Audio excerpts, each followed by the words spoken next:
what up? It's your boy Black with Black TV, where we give you reviews and hip-hop news. And today, we are going to be doing a recap, of BMF Season 1, Episode 2 of Rumors. That's what it's called, Rumors. But first, don't forget to hit subscribe to Black TV for more views, more reactions. Hit that like button. And in the comment section below, tell me what you thought about this episode. This episode, is exactly what it is. It's called Rumors.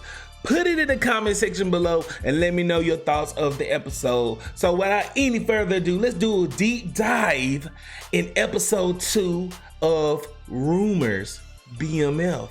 Of course, in the last episode, Meech, it just had a real fast breakdown of Meech and Terry coming up from when they was kids into the dope game. And that episode just really established where they was at in life. Their family was poor. They had to share milk and cereal. Yuck. And at the end of that episode, Terry got shot in the face. He got shot right here. And they left us on a cliffhanger, which really brought me back in excitement for the next episode, which leads into episode 2, Rumors. So I see now every episode is gonna have a quote in it by the real Big Meech. And the quote says, "Benzes was the shit in the 80s. T got his first before he was old enough to even drive. When he got shot, I got my gun and said I'm ready for whatever. Demetrius, Big Meech, Flenori.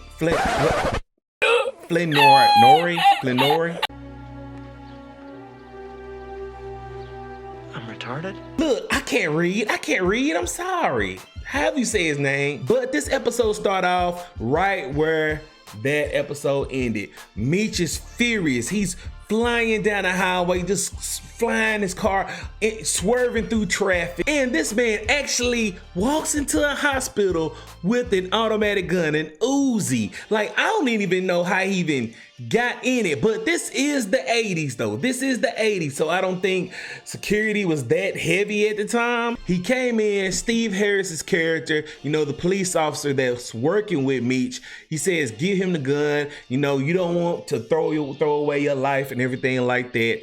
Meech gives him the gun and he's like, if you know anything, tell me. But Meech really doesn't tell him anything. So meanwhile, after all of that is transpiring at the hospital, Lamar, I already know Lamar got something up his sleeve. He went to Jamar, which is the 50 boys opposition, Meech opposition, and he's like walking up to him and like, hey, I want to work with y'all. I want to try to coincide. Let's try to get this money, my nigga. And I already know right then and there, it just that vibe. I knew he was trying to start something. And then after he says that, he says, I heard that what's her name, Jamar popped Terry, yeah. Eventually we find out that that wasn't even true, but Lamar tells that to Jamar's henchmen, and they like, oh. But back then it wasn't social media and everything like that, so the hood kept going around spreading this rumor. See what they did? They spread this rumor. So Meech finds out, the hood is talking that Jamar sent out somebody to hit Terry. Meech going out, pistol whipping people in broad daylight with the gun. He's pissed, he's mad. I mean, I don't blame him. If somebody actually shot my friend, I'm gonna call the police.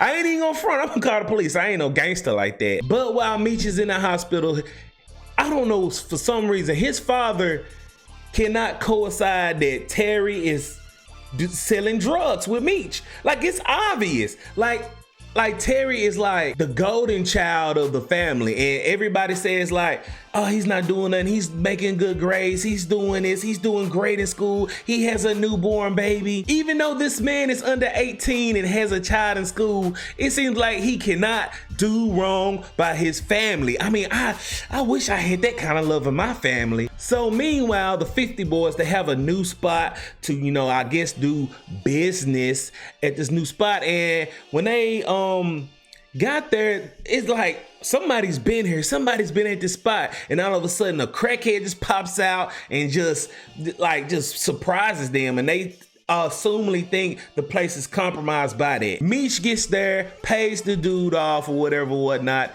and you know, Dink, you know, his buddy, he was like, what are you doing? You acting soft, you acting soft. Meech was like, calm down, do what I tell you, or I'm gonna whoop your ass. Basically.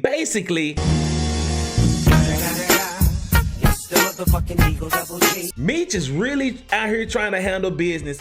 Terry basically is telling him in the hospital on his deathbed, he's like, look, don't handle it, man. Just you focus on the business and we all good. We need to get this money. But Meech is just furious because he's trying to actually find out who shot his brother in the face. Then, look, I know Lamar, like we already established in the first episode that Lamar is nuts just by going in that burger spot just to like, he got mad because they didn't have the same burger, man.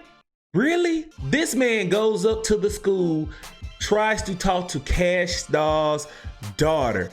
Like, I understand that you have a connection with her. I ain't even gonna say that. I'm not even gonna blame him for that, because if you've been in jail for so many years and you made a connection with this girl, I don't know if I'll go all the way out to see her at school, but you can tell he's really invested in Cash Doll and his daughter. Then later that night, Cash Doll comes to his house, cusses him out like, why did you come to my daughter's school and do this, yada, yada, yada. Basically, they have the typical couple argument. They not no couple, but I see what Cash Doll is doing and I see his point of view.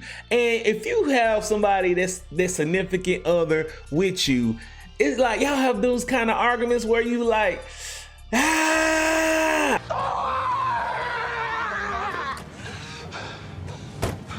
got neighbors, my nigga. Shut the fuck up. And when Lamar did that, I felt it, because I see where his pain is coming from. Even though he's a drug dealer, likes to beat up people. Then meanwhile, Lamar is in the burger spot, in the bathroom, on the floor, having sex with fat women. Like this big, like 300-pound women. He sits there and tells his friend, hey, look, man, I've been locked up for so long. Once again, I don't blame him. If you've been locked up for so long, hey, well, he ain't got no face, brother. He ain't got no face. Then back at the hospital, Terry falls out.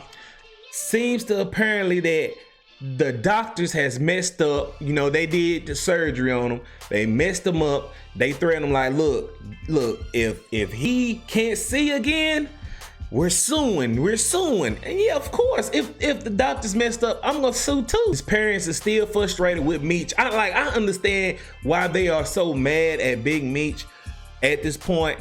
Like, his father's like, look, we can't have this happening in our household. Either Meech is gone, he just has to leave.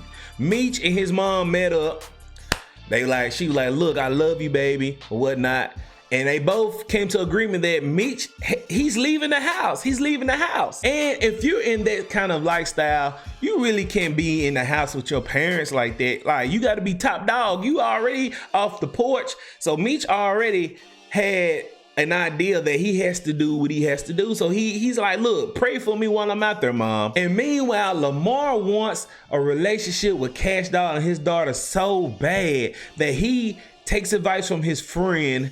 He like, look, man, you gotta make her feel special. You gotta show her how you feel. This man went to her house, wrote her poems, and you know, by now, you know, Lamar's a very aggressive guy. He went there, calmed down, like, you know what, baby, you know what, I'm just trying to tell you that I'm willing to do whatever I gotta do to be with y'all, baby. And all I'm asking, I just want a relationship with the daughter. That's it. And it actually worked. She like, look, we'll see. We can try to work this out, and we'll see how it goes. I'm telling you, conversation rules the nation. This man is invested, but look, you gotta look at it from his point of view. If you was in jail and you had this at the time, and you come out and you see, the first thing you see a guy pressing your woman, bruh, you're gonna feel a certain type of way too. I'm just saying. So towards the end of the show, Meech and Dink, you know, they got Jamar. They got him Jamar. They got him by the riverbed. And Jamar's like, look, I ain't have nothing to do with it, bro. I ain't have nothing to do with it. I did not shoot your brother in the face. Then Meech is like, I kind of believe him, but I don't. Dink gets so frustrated. He like, look, I'll do it myself. Bow, bow. Meech is like highly frustrated right now. Like, what are you doing? What are you doing? Dink will have the audacity to be like, look, we can tell people you just did that, man. Like, I keep it, it'll be our little secret. Bruh, now it's gonna be bloodshed all through the streets, man. Meech is a very calculated guy, and he's just trying to do the smart thing and try not to have no bloodshed. But I believe Dink just gonna make the 50 boys just disassemble, because that was a bad move. That was a real bad move. And you don't think that's gonna come back to y'all? Bruh, it's over with. But that was episode 2, Rumors by BMF. Right now, that episode was all right. The season has got me really intrigued because, you know, like it's finna get heated. Like I believe in the next episode, it's really gonna be a lot of bodies gonna hit the floor on the next episode. And you know, I don't know if Meech is gonna find. I believe Lamar did that, because Lamar is a very calculated guy himself. He's crazy. I kind of like his story arc right now. I kind of like everybody's story arc right now. The only thing I did not like as far as right now in the show is Terry and his girlfriend's story arc, because basically Terry's trying to do the best thing to do for his family, and his girlfriend is like upset. Like, all y'all know y'all know Meech and Terry is in the streets. Like, they gonna do what they gotta do, man. They gonna do what they gotta do. And I understand this is the 80s. Everybody's probably doing it, man. It's the 80s. But the most important question is, what do you think of episode 2 BMF? Rumors. Do you like it? Do you hate it? Put it in the comment section below and let me know. Don't forget to hit subscribe. And until next time, I holla. Next time on Black TV.